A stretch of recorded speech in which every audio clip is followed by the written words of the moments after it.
Ya ini benar-benar membuat hati kita teriris gara-gara sejarah yang dibelokkan oleh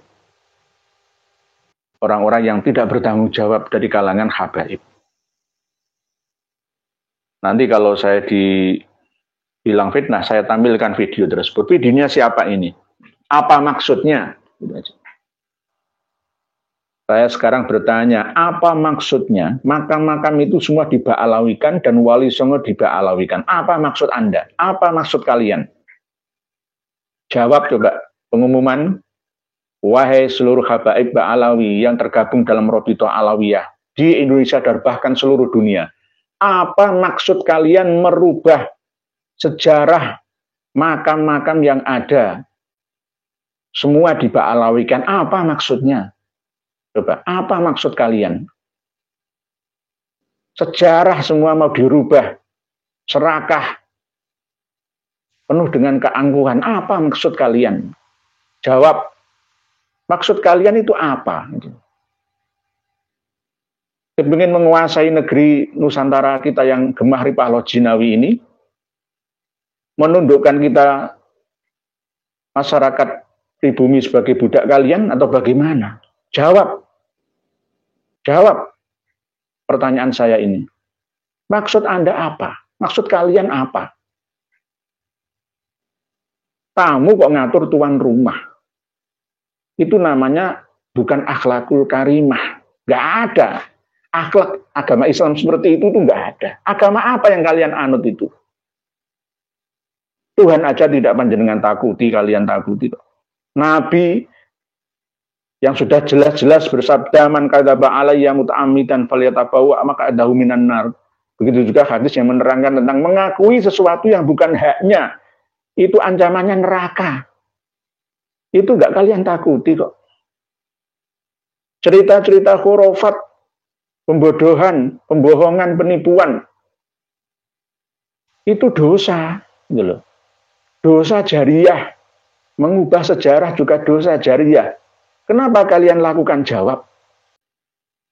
Dulu pada waktu Belanda berkuasa itu setelah usai 1830 Pangeran Diponegoro Perang Jawa, itu dokumentasi yang ada di kiai-kiai, ajengan-ajengan tuh bagus, guru-guru, tuan guru, tengku-tengku tuanku, itu semua dirampasi oleh Belanda melalui kaki tangan mereka. Termasuk diantaranya adalah Kapiten Arab. Kapiten Arab itu ya kelasnya sama seperti Kapiten Cina. Sebagai mata-mata Belanda untuk mengawasi kita. Kalau ada kiai, ya malam hari ini didatangi oleh Kapiten Arab, ya Habib itu paginya langsung diciduk. Atau melalui kaki tangan centeng-centeng mereka dari kalangan saudara kita sendiri, ya merampas bukti-bukti karangan atau manuskrip-manuskrip kuno yang kita miliki. Kalau tidak, kita akan diancam bunuh, dibakar rumah kita, pesantren kita, bunuh anak cucu kita, habisi semua. Gitu dulu itu, kejamnya seperti itu. Jadi alangkah kita ini kualatnya, alangkah kualatnya kita jika kita masih percaya ya dengan antek-antek penjajah yang masih bertahan sampai sekarang. Di antaranya adalah para tokoh pengubah sejarah.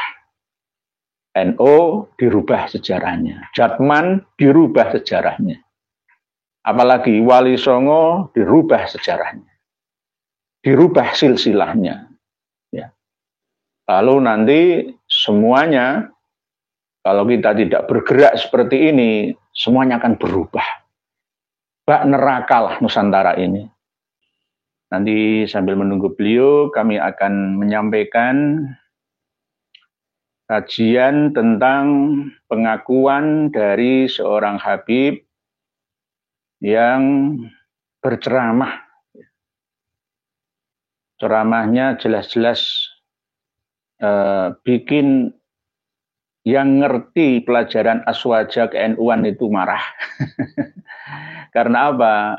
Mengubah sejarah. Ini jenengan nanti bisa lihat, kami tampilkan di deskripsi, tapi sebelumnya ini saya buka. Kita lihat dan dengar bersama isi ceramahnya. Memang semuanya itu mau diakui, nggak ada yang tersisa nanti.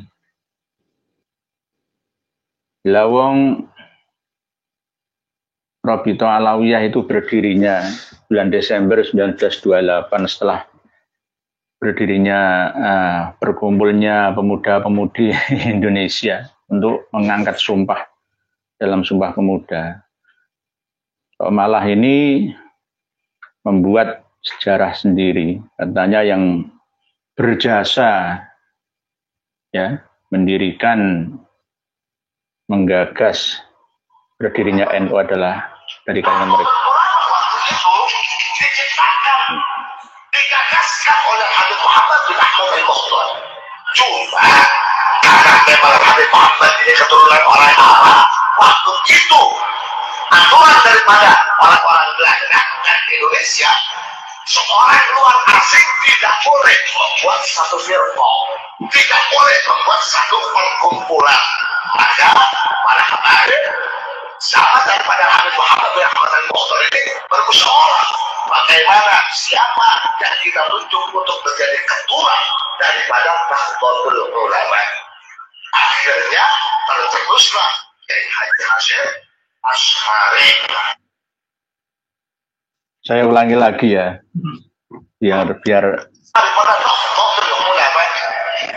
Nahdlatul Ulama waktu itu diciptakan, digagaskan oleh Habib Muhammad bin Ahmad al-Mukhtar. Habib Muhammad bin Ahmad al-Mukhtar. Habib Muhammad ini keturunan orang Arab, waktu itu aturan daripada orang-orang Belanda dan Indonesia, seorang luar asing tidak boleh membuat satu firqa, tidak boleh membuat satu perkumpulan. Maka pada kemarin sama daripada Habib Muhammad bin Ahmad al-Mukhtar ini bermusyawarah bagaimana siapa yang kita tunjuk untuk menjadi ketua daripada Nahdlatul Ulama. Akhirnya tercetuslah Kiai Haji Hasyim Asy'ari. Ini kalau didengar sama Muhyiddin, ya saja. Saya lebih dari 12 tahun itu dapat pelajaran ke-NU-an Aswaja, itu nggak pernah mendengar berita dan cerita seperti ini, itu nggak pernah saya. Lah ini tiba-tiba ya ada orang gabrus ya mengakui seperti yang panjenengan dengar dan lihat sendiri. Nanti jenengan lihat lah, ini tadi kan audio ya, videonya di deskripsi. Jadi ini tidak fitnah. Dikira nanti kami ini selalu menfitnah para Habib Alawi atas dasar atau ujaran kebencian. Tidak. Bahkan nantinya berdirinya Monumen Nasional Monas itu nanti juga atas restu dari Habib Alawi. Bahkan berdirinya Monumen Tugu Pahlawan itu nanti juga dari Habib Alawi. Apalagi nanti semua akan diakui. Lawang NU yang sebesar ini aja diakui. Ceramah yang menggebu seperti itu seakan-akan benar ya, percaya diri. Jika didengar, dilihat oleh santri-santri NU, santri-santri pondok pesantren, atau murid-murid sekolah ya dasar sampai perguruan tinggi yang nggak ngerti pelajaran ke-NU-an Aswaja, ya maka iya saja. Ini namanya apa? Pembeloan sejarah. Mungkin Gus Fahru Rozi, Bulu Lawang, Malang, Anur 123 belum pernah mendengar dan melihat video ini. Tolong buka Kang Fahru Rozi. Buka mata hati dan mata batin panjenengan, mata dohir panjenengan. Semua buka. Ya. Kiai Haji Imaduddin Usman dan kawan-kawan itu membela marwah, ya, muruah, wibawa Nahdlatul Ulama. Justru malah Anda menilai sebaliknya. Kami ini meluruskan sejarah NU yang sudah dibelokkan. Berikut underbow yang ada di bawahnya. Di antaranya adalah Jatman, Jam'iyah Thariqah An-Nahdliyah. Antara Thariqah Alawiyin, Thariqah Alawiyah, Thariqah Ba'alawi, ini seakan-akan sama. Padahal tidak. Bagi orang awam, sama saja. Padahal tidak. Kadang mereka itu Thariqah Ba'alawi ngakunya ya Thariqah Alawiyin. Gitu. Nanti kalau dituduh Thariqah Alawiyin, larinya ke Thariqah Ba'alawi. Lalu alasannya kenapa jadi Thariqah Ba'alawi? Karena Ba'alawi adalah Thariqah yang paling murni.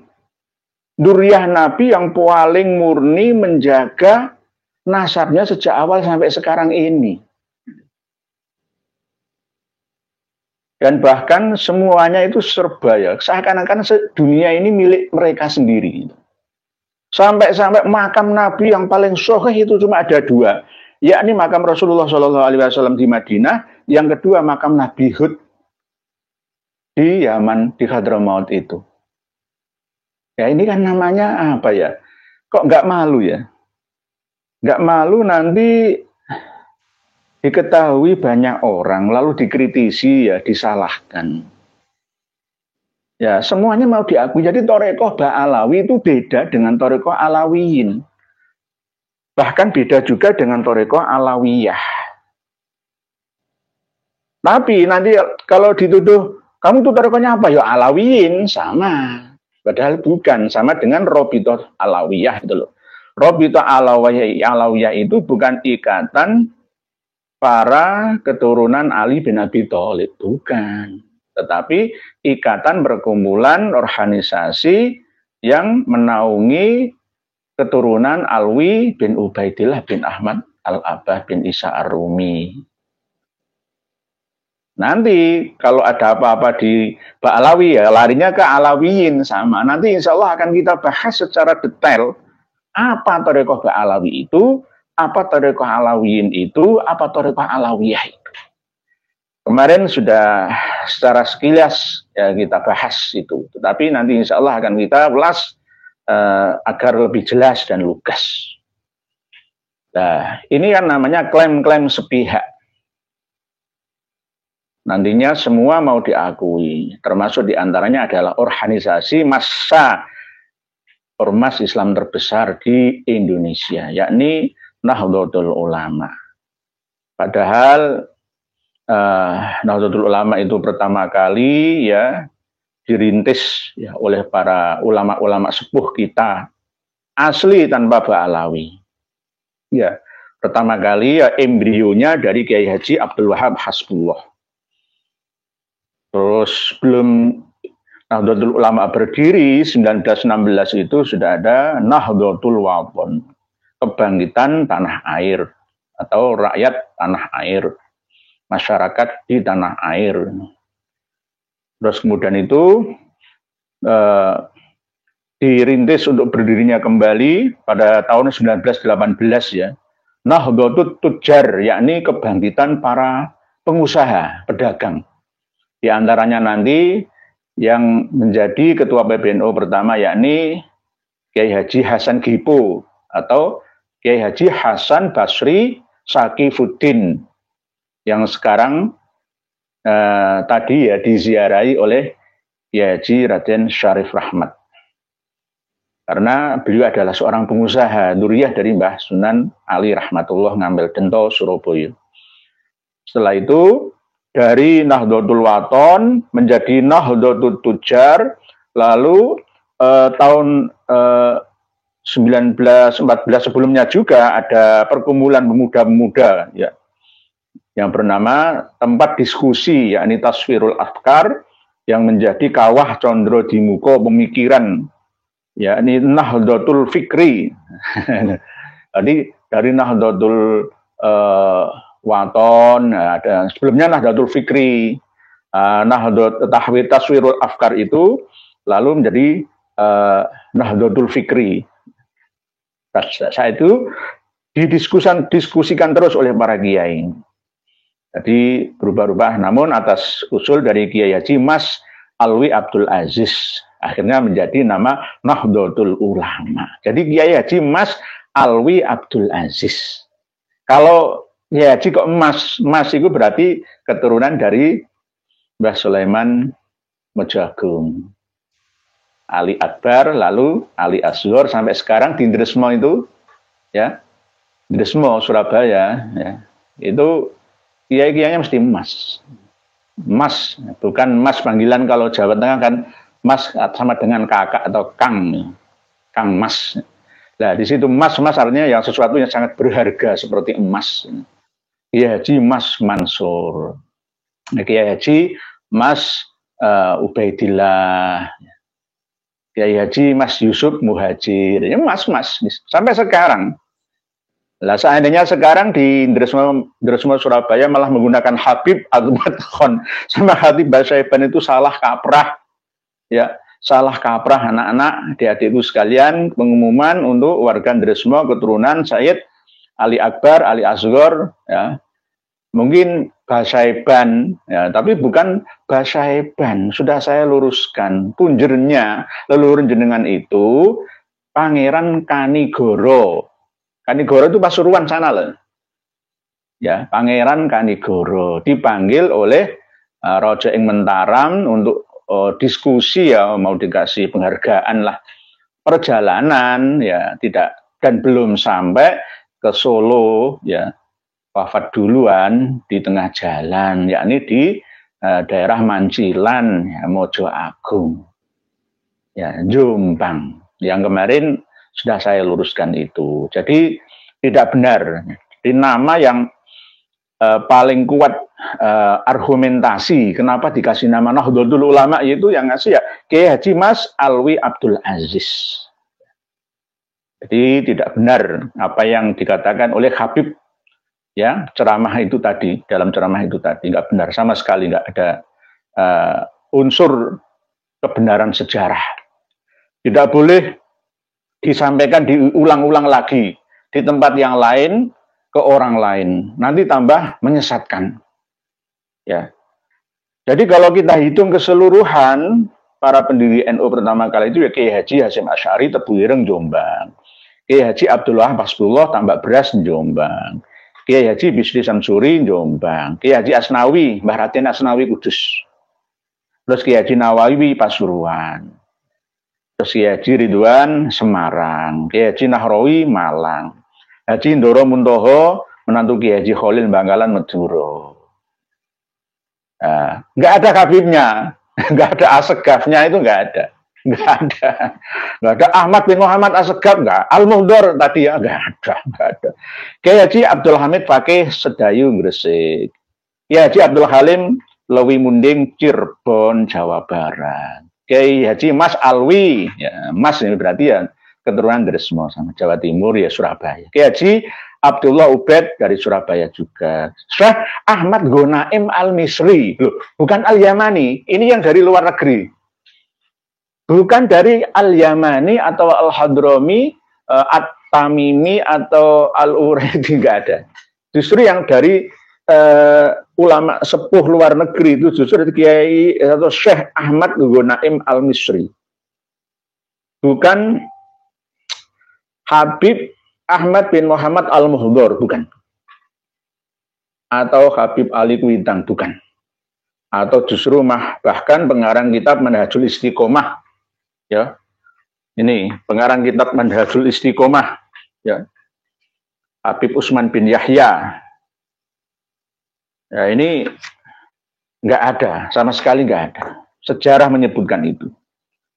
Jadi tidak ada nama Habib Ba'alawi, baik dari Marga bin Yahya, Al-Hamid, Al-Muhdor, As-Segaf, Al-Atos, ya, Barokbah, Baharun, Bilfaqih, Al-Gadri atau Al-Qadri, dan lain sebagainya. Nggak ada. Nggak ada. Jangan mengada-ada kalau nggak ada. Ya, ini namanya kejahatan, pembelokan sejarah. Semua itu harus diukur ya. Kalau mau ceramah. Sekarang ini era keterbukaan informasi. Semua orang sudah cerdas. Gampang dikibuli ya. Jadi sing hati-hati. Kalau ceramah gabrul, nggak gabrus itu sekali lagi saya nggak mau rui elek ya. Siapkan sandal atau sepatu, lemparkan ke mukanya. Kalau masih gabrul khurafat ya, saya menyarankan seperti itu. Nanti kalau dibilang siapa yang nyuruh Kiai Haji Nur Yahya Surabaya, itu aja. Kalau memang menipu, berisi khurafat dan mengaburkan sejarah. Tapi kalau berisi tuntunan ibadah, ya, muamalah, nggak apa-apa. Jangan dilempar. Nanti saya tetap salah. Oh, ulama kok kiai kok muru elek, nanti saya disalahkan enggak. Kalau ditipu, jenengan ditipu, diceritai khurafat atau sejarah yang ya seperti yang itu tadi merubah-rubah pendiri ya, usulan dari Habib Ahmad bin Muhammad Al-Muhdhor atas jasa para Habib NU itu bisa berdiri. Nanti apalagi? Buktinya sekarang makam-makam pun juga diakui milik mereka. Wali Songo ibarat pohon itu ditempeli benalu. Ya, lalu pohonnya kurus, kering, mati. Ditendang, habis keturunannya, ingkirat. Itu polanya seperti itu. Makam-makam para wali, para tokoh diakui sebagai margaba alawi, lalu setelah itu datanglah nama-nama dalam batu nisan seperti setan gentayangan menancap di sekitar makam para wali dengan nama-nama mereka. Lalu setelah itu lama-kelamaan Mbah Sunan Bonang itu sudah tidak dikenang lagi. Yang dikunjungi malah justru itu lebih mulia Al-Habib itu dari Al-Amudi, dari As-Sagaf itu, dari Al-Attas itu, dari Al-Aidrus itu ada di sekitar makam Mbah Sunan Bonang. Ya kan seperti itu nantinya. Nah, inilah yang namanya kejahatan. Kejahatan itu sama dengan fitnah, al-asyaddu minal qatl itu. Lebih pedih dan perih, lebih kejam daripada membunuh. Karena kalau membunuh cuma satu, tapi kalau fitnah sejarah itu lebih dari itu. Sampai keturunan kita nanti akan menulisnya. Nanti jika dicatat oleh pelaku sejarah yang tidak mengerti sejarah sebelumnya, maka akan ditulis, ya, sama seperti apa yang sudah disampaikan oleh Al-Habib, misalkan, dari kalangan Ba'alawi, bahwa jasa para Habib Ba'alawi lah NU bisa berdiri di Indonesia ini, ya pasti akan ditulis seperti itu. Berdasarkan video ini tadi, itu sama dengan Siti Fatimah ketika menulis skripsi tesis S2-nya di Universitas Islam Negeri UIN Sunan Kalijogo, Yogyakarta. Lalu yang dikunjungi untuk mengulik informasi itu dari kalangan para Habib Alawi, maka jadinya makam KRT Sumodiningrat itu ya di Lamber Kidul, Semarang. Mbah Keramat Jati. Yang di Jejeran itu malah palsu. Bukan makam Mbah KRT Sumodiningrat yang asli, katanya seperti itu. Itu adiknya, loh gitu. Adiknya KRT Sumodiningrat, ya Sumodiningrat yang asli itu di Lamber Kidul, Semarang. Yang di Jejeran Barat Bantul itu palsu, itu adiknya. Kalau dikejar itu jadi adiknya. Gitu. Terus mau jadi apa lagi nanti? Gitu. Makam-makam palsu yang ada di Indramayu, Jawa Barat juga begitu. Banyak sekali. Pengaburan sejarah, pembeloan sejarah yang akhirnya akan merusak ya para keturunan kita dalam mengakses sejarah aslinya di negerinya sendiri. Jadi kalau saya sering menyampaikan bahwa habaib yang ada di Indonesia itu sebagai penjajah itu jangan marah, gitu loh. Faktanya seperti itu. Saya memiliki teman ya, lebih dari 1.000 ya, yang tergabung dalam Duriyat Kesultanan dan Kerajaan Senusantara. Itu yang ada yang tetap bersikukuh, tidak mau menerima saran dan kritikan saya. Katanya saya ini dikatakan su'ul adab, gak punya sopan santun, membatalkan nasabah Alawi. Loh. Nasabah Alawi itu sudah batal sebelum adanya hijrah leluhur Pak Alawi ke Indonesia, itu sudah batal. Sejak pertama kali yang katanya hijrah ya dari Basrah ke Hadramaut, Yaman, itu sudah batal. Jadi kalau sekarang boleh saya mengatakan haram hukumnya meyakini nasabah Alawi itu nyambung sampai ke Rasulullah Shallallahu Alaihi Wasallam. Bukan makruh tahrim, bukan makruh lagi, haram. Saya berani mengatakan seperti itu, haram. Haram itu ma yu'aqabu ala fi'lihi wa yuthabu ala tarkihi. Definisi dari haram adalah disiksa, dikasih dosa jika melakukannya atau meyakininya. Dan dikasih pahala jika meninggalkannya, tidak meyakininya. Karena apa?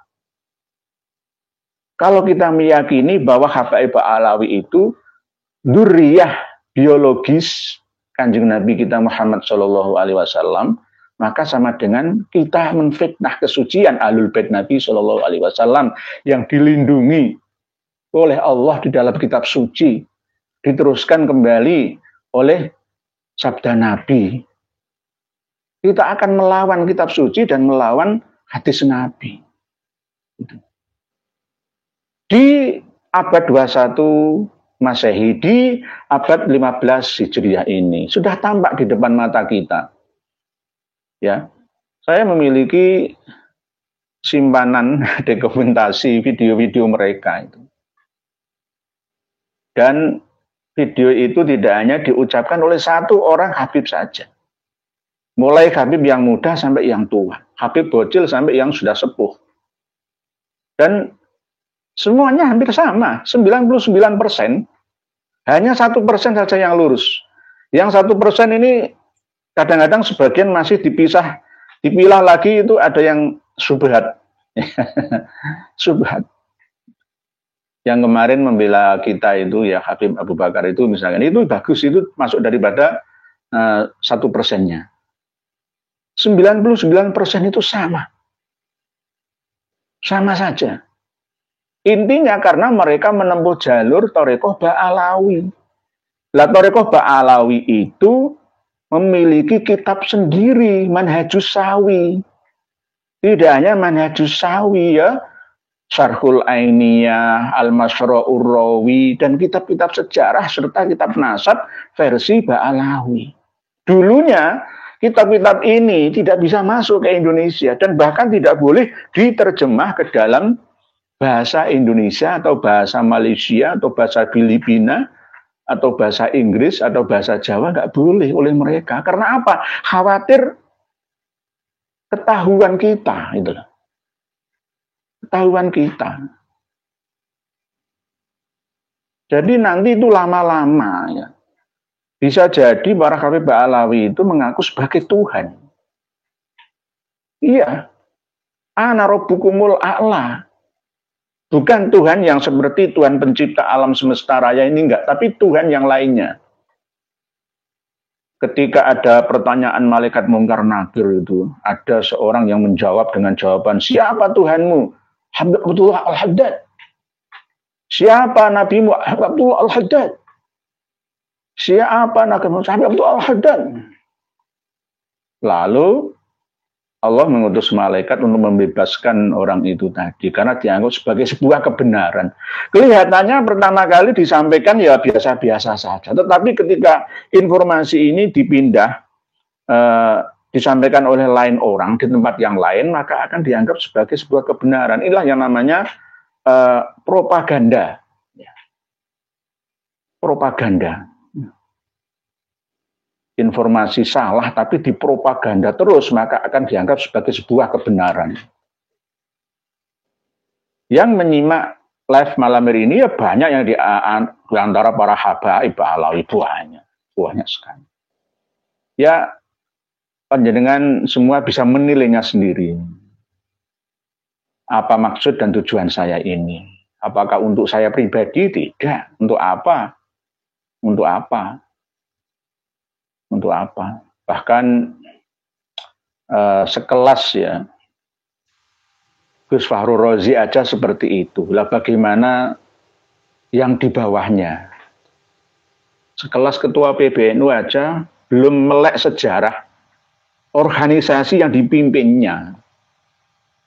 Ibarat kalau masuk perusahaan atau kantor itu belum ada pengenalan. Ya, pengenalan alma maternya itu apa, ya. Kalau mahasiswa ya MOB, masa orientasi bersama, pengenalan lingkungan. Kalau penjara ya mapenaling, ya.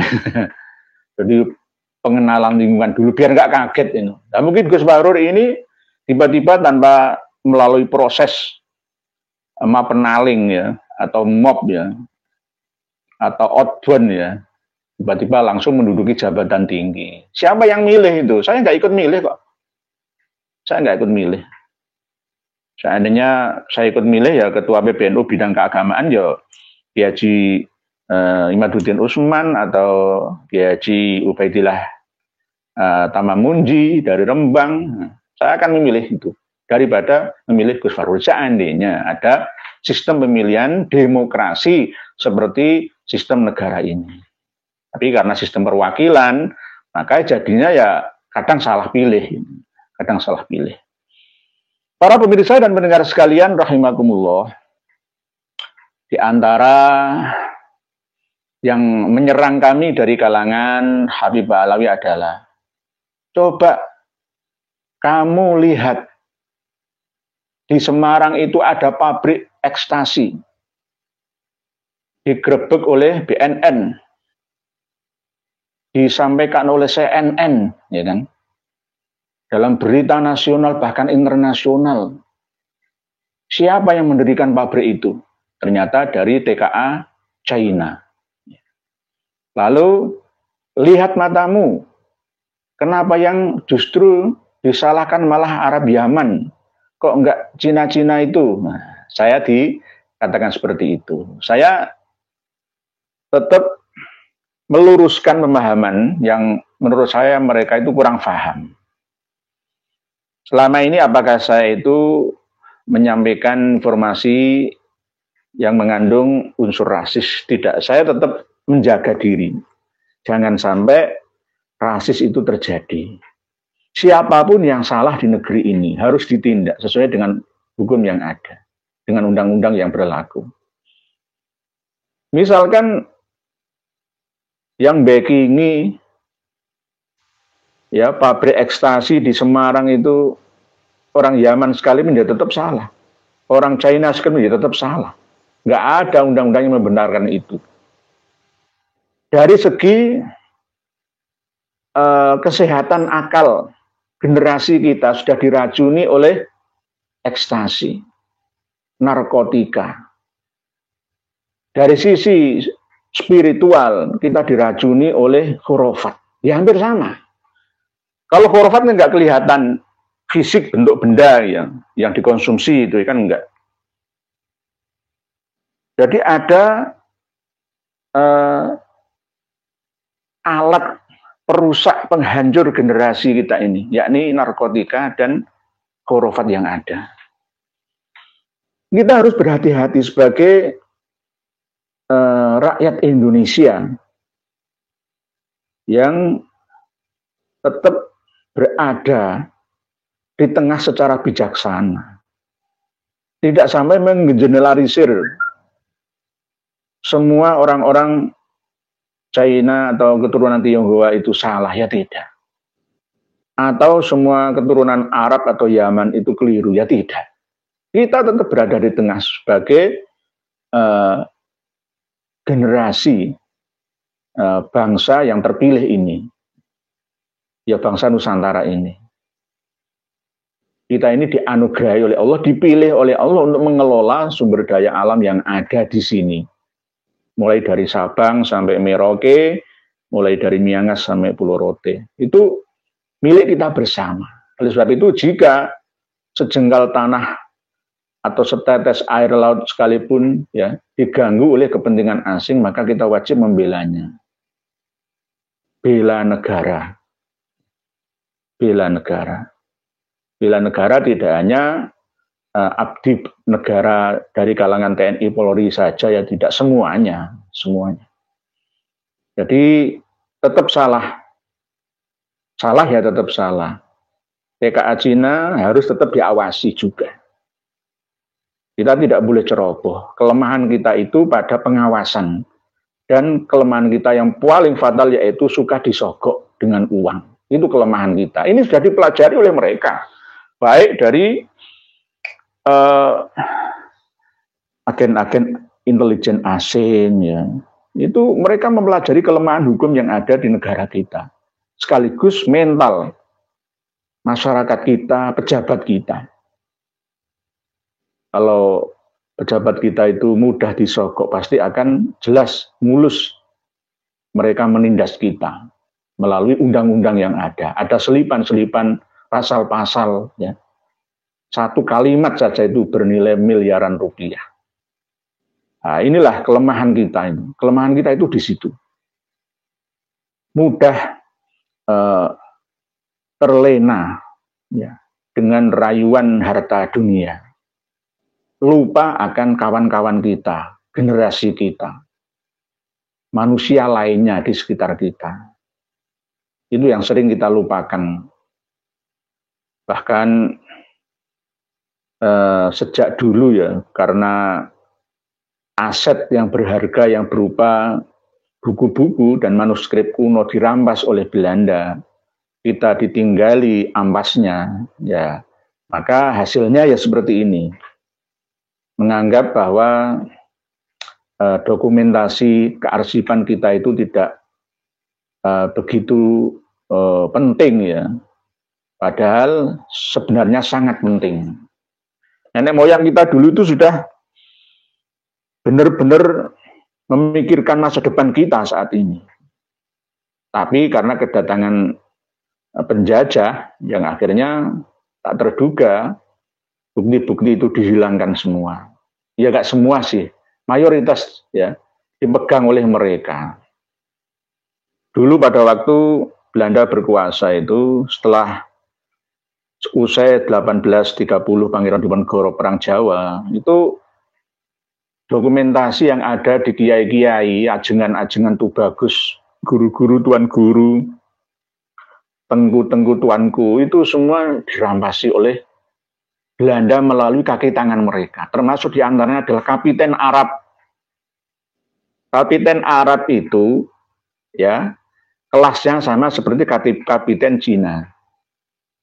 Sebagai mata-mata Belanda untuk mengawasi kita. Kalau ada kiai, ya malam hari ini didatangi oleh Kapiten Arab, ya Habib itu paginya langsung diciduk. Atau melalui kaki tangan centeng-centeng mereka dari kalangan saudara kita sendiri, ya merampas bukti-bukti karangan atau manuskrip-manuskrip kuno yang kita miliki. Kalau tidak, kita akan diancam bunuh, dibakar rumah kita, pesantren kita, bunuh anak cucu kita, habisi semua. Gitu dulu itu, kejamnya seperti itu. Jadi alangkah kita ini alangkah kualatnya kita jika kita masih percaya ya dengan antek-antek penjajah yang masih bertahan sampai sekarang.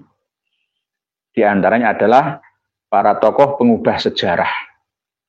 NU dirubah sejarahnya, Jatman dirubah sejarahnya, apalagi Wali Songo dirubah sejarahnya, dirubah silsilahnya. Ya. Lalu nanti semuanya, kalau kita tidak bergerak seperti ini, semuanya akan berubah. Bak neraka lah Nusantara ini. gemah ripah loh jinawe buat mereka kita bak neraka di negeri kita sendiri. Tidak hanya neraka kehidupan dunia, tetapi juga nanti menghantarkan kita ke neraka kehidupan di akhirat. Karena apa? Banyak penyesat-penyesat yang menyesatkan kita, baik dari segi pemahaman duniawi ataupun ukhrawi kita. Para pemirsa dan pendengar sekalian, rahimakumullah. Ini sambil menunggu Raden Syarif Rahmat ya. Kalau nanti bila beliau ada undur karena jam 11 itu ditunggu di Malang, langsung akan meluncur ke Solo beliau. Tadi sudah komunikasi dengan saya. Ya ini benar-benar membuat hati kita teriris gara-gara sejarah yang dibelokkan oleh orang-orang yang tidak bertanggung jawab dari kalangan habaib. Nanti kalau saya dibilang fitnah, saya tampilkan video tersebut. Videonya siapa ini? Apa maksudnya? Saya sekarang bertanya, apa maksudnya? Makam-makam itu semua diba'alawikan dan wali songo diba'alawikan. Apa maksud Anda? Apa maksud kalian? Jawab coba. Pengumuman, wahai seluruh habaib ba'alawi yang tergabung dalam Robito Alawiyah di Indonesia dan bahkan seluruh dunia. Apa maksud kalian merubah sejarah makam-makam yang ada? Semua diba'alawikan. Apa maksudnya? Coba, apa maksud kalian? Sejarah semua mau dirubah. Serakah. Penuh dengan keangkuhan. Apa maksud kalian? Jawab. Maksud kalian itu apa? Ingin menguasai negeri Nusantara kita yang gemah ripah loh jinawi ini, menundukkan kita masyarakat pribumi sebagai budak kalian atau bagaimana? Jawab. Jawab pertanyaan saya ini. Maksud Anda apa? Maksud kalian apa? Tamu kok ngatur tuan rumah. Itu namanya bukan akhlakul karimah. Gak ada. Akhlak agama Islam seperti itu tuh nggak ada. Agama apa yang kalian anut itu? Tuhan aja tidak panjenengan takuti, kalian takuti. Nabi yang sudah jelas-jelas bersabda, man kadzaba alayya muta'ammidan falyatabawa maq'adahu minan nar. Begitu juga hadis yang menerangkan tentang mengakui sesuatu yang bukan haknya. Itu ancamannya neraka. Itu nggak kalian takuti kok. Cerita-cerita khurafat, pembodohan, pembohongan, penipuan, itu dosa, gitu loh. Dosa jariah, mengubah sejarah juga dosa jariah. Kenapa kalian lakukan? Jawab. Apa tujuan kalian sebenarnya? Kalau toh kita ini hidup berdampingan, ya ayo kita rukun damai. Jangan mengaku sebagai keturunan Kanjeng Nabi Muhammad SAW. Saya tadi siang itu menghadiri acara resepsi VV Zulfikar. Nikahnya sebenarnya sudah yang bulan-bulan yang lalu. Dengan Mustopo dari Uzbekistan. Bukan Habib ya. Menantunya Sayyid Zulfikar Asy-Syaibani Al-Idrisi Al-Hasani. Saya hadir di resepsi tersebut ya. Ketemu dengan kawan-kawan ya. Ya alhamdulillah banyak yang menyupport perjuangan kami ya. Baik secara sembunyi-sembunyi ataupun terbuka. Dan tidak ada Habib sama sekali. Steril dari Habib. Steril dari Habib. Nah, mereka para duriah Nabi yang asli yang ada di Indonesia ini nggak mengaku. Terserah percaya atau nggak percaya nggak apa-apa. Saya pun kan nggak pernah. Walaupun misalkan seandainya saya keturunan Kanjeng Nabi Muhammad SAW, saya nggak mau, nggak usah, nggak mau saya. Karena apa? Malu saya dengan diri saya sendiri ini. Atau misalkan, oh ini keturunannya Mbah Sunan Ampel, Mbah Sunan, oke, seandainya iya, misalnya saya enggak. Sama seperti panjenengan semua. Jangan hidup rasis di negeri ini. Kita ini pejuang kesetaraan, kesamaannya. Jadi harus benar-benar memberi contoh yang baik. Tidak boleh merasa paling itu enggak. Misalkan pas undangan, karena saya orang terkenal, suara yang harus ditinggikan, enggak. Saya bahkan berpesan kepada beliau, saya Zulfikar Asyibani ya, enggak usah ngurusi saya, Sid, sampai banyak tamunya, silahkan tamunya aja. Apa gunanya saya? Enggak perlu ya, nanti aja kalau dalam kondisi normal ya, secara pribadi ketemuan. Tapi kalau pas acara persepsi seperti ini, yang besar-besar aja. Ada yang nyerobot karena orang terkenal ya, ini yang ada yang antri ingin salaman mengucapkan selamat menempuh hidup baru untuk Mbak Vivi dan Mustofa. Wah, antri itu sampai nggak nutut waktunya. Tiba-tiba ada yang terobos maju, ini nggak boleh. Saya nggak mau. Saya ikut antri. Saya ikut antri ya belakang. Kenapa? Sama-sama nasibnya. Kita harus memberi contoh seperti itu, wahai para kiai, para gus. Walaupun Anda terkenal sekalipun, kadang-kadang kita ini kan ya gitu loh ya. Tradisi di pesantren itu kadang-kadang merasa nantinya ya sama saja, ya sama saja. Kepengen jadi kayak keraton gitu loh ya, dipuja-puja ini. Jadi inilah penyakit kita itu di situ. Pengkultusan berlebihan. Kalau menghormati sekedarnya nggak masalah itu. Kadang-kadang kan kita tuh merasa saya ini orang hebat, saya orang terkenal, saya harus didahulukan. Nggak bisa. Ini ada masyarakat banyak yang antri lama. Ya ikut antri di belakang urutannya. Nggak boleh nerobos sampai ke depan. Karena alasan saya orang terkenal, nggak boleh. Itu namanya nggak adil dan tidak bijaksana. Walaupun nama besar Gus pengasuh pondok pesantren nggak bisa. Oh, keadilan sosial kok bagi seluruh rakyat Indonesia nggak bisa. Kecuali kalau di jalan raya ada ambulan itu saja. Nggak boleh pejabat itu tato-tato itu sebenarnya nggak boleh. Ya, macet ya melu macet, nggak boleh. Saya harus didahulukan, tidak boleh. Nggak boleh. Ya kalau mau dahulu nggak macet ya naik helikopter saja. Kita ini sudah sama-sama. Yang kita makan juga sama, yang kita hirup juga oksigen yang sama, cuma tempatnya saja yang berbeda. Jadi tidak boleh kita ini minta dibedakan. Kelemahan pengasuh pondok pesantren ketika sudah kena ke gus-gusnya itu ya seperti itu, sistem apa ya sistem kerajaan ini. Jadi karena rumongso aku anak abah saya itu akhirnya melalaikan yang lainnya. Itu saya ambil pelajaran ini di lingkungan saya sendiri dan di lingkungan pondok pesantren saya dulu itu semuanya sama. Gus-gus itu membaur sama. Kalau di pesantren saya itu anak-anak saya samakan sama yang enggak salah ya salah semua. Enggak boleh saya beda-bedakan. Gitu. Makannya semua ya sama. Yang saya makan ya mereka makan sama. Jadi ini yang harus dirubah mindset kita ini loh, pemahaman kita ini. Jadi walaupun kita ini orang besar, orang terkenal, orang berjasa, nggak boleh seenaknya melanggar hak orang lain. Karena hak kita itu dibatasi oleh hak orang lain. Tidak boleh seenaknya saja. Apa jari aku, nggak bisa seperti itu. Karena apa? Semua akan terkena hukum karma. Sebab akibat, tabur tuai. Sama, gitu, sama. Hanya bedanya itu pada sisi keilmuan dan ketakwaannya. Itu pun tidak boleh diunggulkan. Walaupun atkokum ya, mereka mengaku paling atkokum ya, habaib mengaku paling atkokum, tetap tidak bisa. Atkokum itu letaknya di sini. Bukan di sini, tapi di sini. Input dan outputnya itu seperti apa di masyarakat.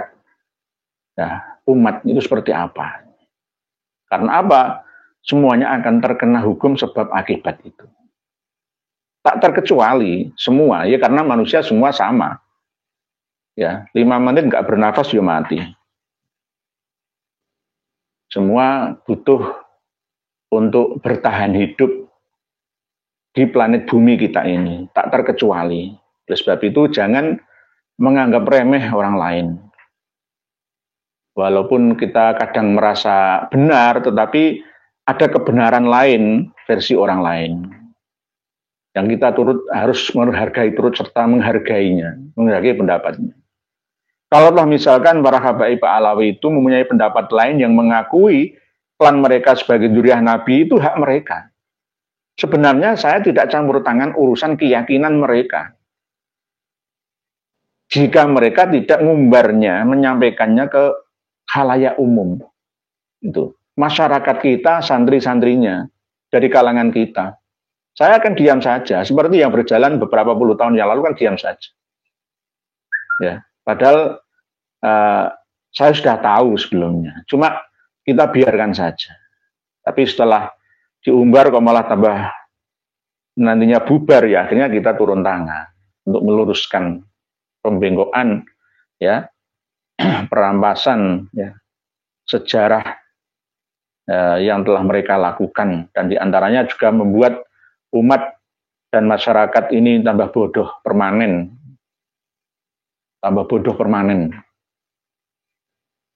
Jadi saya mengatakan mempercayai nasab Alawi, para habib itu nyambung sampai Kanjeng Nabi itu sebuah keharaman, haram. Karena alasannya adalah kita sama dengan melawan kitabullah dan sunnatullah. Bahkan sabda Rasulullah dan ijma' kesepakatan ulama-ulama pilihan Allah. Karena apa? Ya faktanya diperlihatkan oleh Allah di bumi kita Indonesia ini. Seperti apa akhlak-akhlak mereka. Walaupun Gus Fahrur Razi mengatakan kalau memang salah ya tidak yang salah oknum itu. Jangan digeneralisir, diglobal semua. Itulah menurut Anda, Kang Fahrur Razi. Fakta di lapangan itu tidak seperti ekspektasi kali Anda. Tidak sama faktanya. Anda hanya bergaul dengan mereka yang dari kalangan konglomerat, pejabat-pejabat saja. Anda tidak pernah turun ke lapangan. Jangan jadi Abdul Butun. Jadilah Abdullah, hamba Allah, pelayan umat, abdi masyarakat. Insya Allah kita akan mendapatkan karomat dunia penuh nikmat sampai di akhirat. Jangan mengejar dunia saja, meninggalkan nikmat di akhirat. Dua-duanya lah, dua-duanya. Itu Gus Fahrur Razi. Mungkin demikian mukadimah ini kami sampaikan, menunggu kerawuan Raden Syarif Rahmat apa ada halangan ya di tengah jalan ya. Nah ini tetap sambil menunggu kita akan baca-baca tulisan panjenengan. Kemarin malam tidak banyak tulisan panjenengan yang terbaca dan kita bahas bersama lah. Sekarang ini kita akan membahasnya. Biasanya kalau kita live tidak sendirian ya, dialog tidak monolog ya, ini biasanya nggak terbaca banyak ya. Jadi kalau sendirian ini bisa terbaca banyak. Para pemirsa dan pendengar sekalian, rahimakumullah. Bismillahirrahmanirrahim. Bismillahirrahmanirrahim. Bismillahirrahmanirrahim. Nanti tolong panjenengan lihat videonya di deskripsi. Pak Ru Berji saja. Semoga Kiai senantiasa diberikan kesehatan, kekuatan, dan kemudahan agar perjuangan melawan perbudakan spiritual bisa tuntas. Amin. Pak Roy Berji saja. Matur suwun, terima kasih atas doa dan dukungan pangestu panjenengan. Pak Coy, mantap Kiai, los gak rewel. Pak Coy. Muhammad Al-Ghazali, saya heran Pak Alawi selama ini tidak bekerja, tapi kok bisa makan sehari-hari. Masalah makan itu kan ya rahasia ilahi.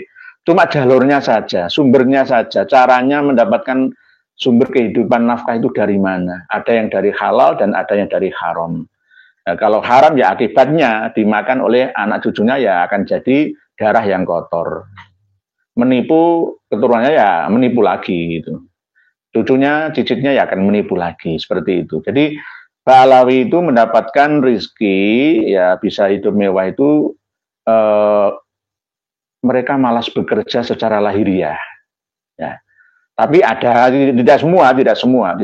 Banyak yang berdagang juga, berdagang kain, berdagang kitab, percetakan, bisnismen lah, ya bisnismen. Tidak apa-apa. Tapi bisnismen yang gagal itu rata-rata beralih ya profesi. Yang enak sekarang ini kan ya macak Habib itu aja kan bisa ndawir, bisa kesana sini dikagumi gitu.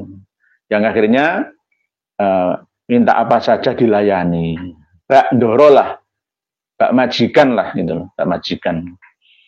Jadi penting memiliki seragam bersorban ya, berhasil lah mengelabui masyarakat kita.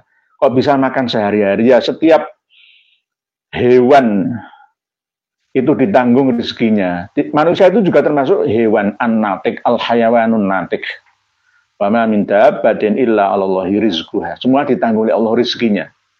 Semuanya dikasih rezeki oleh Allah. Tapi caranya saja yang berbeda-beda. Ada yang tidak bekerja, ada makom kasab dan ada makom doa. Makom kasab dia bekerja dan ada makam doa. Tetapi untuk saat ini makam doa ini tidak begitu berlaku lah, ya karena Nabi saja bekerja, Nabi Daud saja juga bekerja, nabi-nabi semua itu ya bekerja. Kalau bisa kiai-kiai itu juga bekerja, karena kiai kalau bekerja seperti saya ini kan bekerja ya masih terbatas, dibatasi jam kerja, akhirnya untuk full ke dalam dunia spiritual itu ya terbatas ya, nggak sebebas yang tidak terikat dengan jam kerja. Ya, ini yang akhirnya nanti ada kelemahannya. Kelemahannya kalau tidak bekerja atau tidak menjadi pengusaha atau tidak memiliki lahan yang luas kaya raya, maka seorang kiai itu akan tomak, yang ngarep-arep piwewe wong liya. Itu. Nah, bekerja kan macam-macam, tidak harus kerja formalitas. Menjemput rezeki itu kan ya macam-macam jalannya, jalurnya. Hikam darul hikam biasanya. Ilmu dan akhlak rata-rata KBIB gak lurus, jadinya menyesatkan umat dan membahayakan NKRI. Inginnya itu mereka apa ya, merasa paling penting dan harus dipentingkan, harus didahulukan kepentingannya. Jadi harus mengikuti kemauannya, gak boleh manut lainnya, gak gelem nunduk. Dinasihati itu gak bisa. Sulit sekali. Tapi kalau saya jenengan nasihati, kalau benar ya, sami'na wa ata'na, siapapun. Saya dinasihati Pak Joko Nur dari Tangerang, ada informasi penting Yai, dari Suriah, ada seorang pakar nasab yang membatalkan nasab balik. Enggak, Pak Joko Nur saya akan mempelajarinya, siap. Amanah penjaringan saya laksanakan. Gak apa, harus begitu. Enggak. Kawai Gebi kagak laku Habib-Habib di organisasi di Indonesia kecuali NU doang. Wek lucunya orang-orang NU disuruh cium kaki bahar mau aja lo. Nggih. Para muhibin itu 85% berasal dari kalangan Nahdliyin. Korbannya itu kaum Nahdliyin. Lah, justru ini kok malah yang dibela itu malah kaum habaib oleh Gus Fahru Razi. Yang membela Nahdliyin dari arus bawah Kiai Haji Maduddin Utsman malah diancam pecat, dikatakan sesat dan seterusnya. Bahkan walat nggak dapat syafaat, bisa murtad dan lain sebagainya, ahli neraka dan lain sebagainya. Nah, ini karena para muhibin ini kurang paham. Ya mungkin Habib Ahmad Fahru Razi, Azmat Khan Ba'alawi dijanjeni jadi marga Ba'alawi, akhirnya belo Ba'alawi. Imam Mawardi yang dibanggakan apa Robitoh Alawiyah, Bani Alawi, nah harusnya tujuan organisasi hidup di Indonesia itu kan untuk kemaslahatan bangsa dan negara. Kalau tidak ada manfaatnya untuk apa? ADART sebuah organisasi itu kan sudah jelas. Kalau memang Robitoh Alawiyah itu sebuah yayasan ya berada di bawah Kemenkumham. Yayasan ini ya ini aja dulu. Nanti kalau ada syariatnya datang kita terlalu lama ini. Oh, gini. ada informasi, tapi beliau sudah belum hadir. Belum hadir. Jadi ini di season ini diselesaikan. Oh, nggih. Nggih, lagi ada pertanyaan-pertanyaan ini. Tak terus ya. Diselesaikan nanti kalau targetnya datang, mulai dari nol. Oh gitu nggih. Berarti saya bacakan dulu lagi kan. Nah, nggih. Nggih, tadi ada informasi dari admin. Ya, saya ini manut admin. Jadi katanya ada satu dan lain hal, maka tetap saya disuruh melanjutkan untuk membaca tulisan panjenengan. Nanti kalau misalkan beliau Raden Syarif Rahmat Rawuh, ya kita mulai lagi live yang kedua. Ini coba saya hubungi beliau. Nah, mohon maaf nggih. Dari Mardani Said. Dari Mardani Said. Pribumi boikot para khabib kalau ada acara keagamaan. Jangan undang para khabib Alawi. Assalamualaikum Yai. Assalamualaikum Yai. Nggih. Nggih, sampai di mana Raden Yai? Mungkin daerah mana nggih? Gayungan. Kalau Gayungan itu kebablasan Yai? Oh, kebablasan. Nggih. Oh, nggih. Oh, nggih, kalau puter Jemur Sari nggih langsung nggih. Kalau Jemur Sari nanti puter nggih. Nggih. Nggih. Maklum barusan kita mampir di Ngampel? Putih gitu. Oh, Bota Putih juga nggih, makan Bota Putih itu nggih. Nah, ini buktinya nggih para nanti dikira saya. Beliau kebablasan nggih. Nggih, matur suwun Yai, monggo dilanjut, monggo nggih. Assalamualaikum. Nggih, assalamualaikum. Nggih, sami-sami. Oh, tuh. Surabaya itu kalau dilihat dari peta itu ya cuma sempitnya. Kalau dijalani itu ya luas sekali. Nggih. Jadi ini saya pending dulu. Selesai nggih, berarti nggih. Mohon maaf sekali, nanti tetap tulisan panjenengan ini akan tetap kami baca di sesi yang akan datang atau pada waktu saya pas senggang dan waktu mutolaah tetap akan kami baca. Di Amel dekat rumah Ustadz Nur Ihya banyak Pak Alawi punya toko berdagang. Di Jakarta ada Pak Alawi, ada yang menjadi tukang ojek online, ada yang menjadi TNI, Polri, dan lain. Jadi Pak Alawi itu bukan hanya bahar. Cahya limo, mugi-mugi sama dengan 5 rukun iman ada cahayanya. Saya tidak mengatakan semuanya. Teman-teman saya itu banyak berdagang juga dari kalangan Pak Alawi. Jadi Pak Alawi yang 1% itu bagian dari teman-teman saya itu banyak juga. Mereka ya bekerja ya sebagai PNS ada yang sebagai pedagang. Banyak kan mereka berdagang. Tapi paling enak itu kan pedagang yang tidak berisiko, dagang agama. Nggak ada risikonya.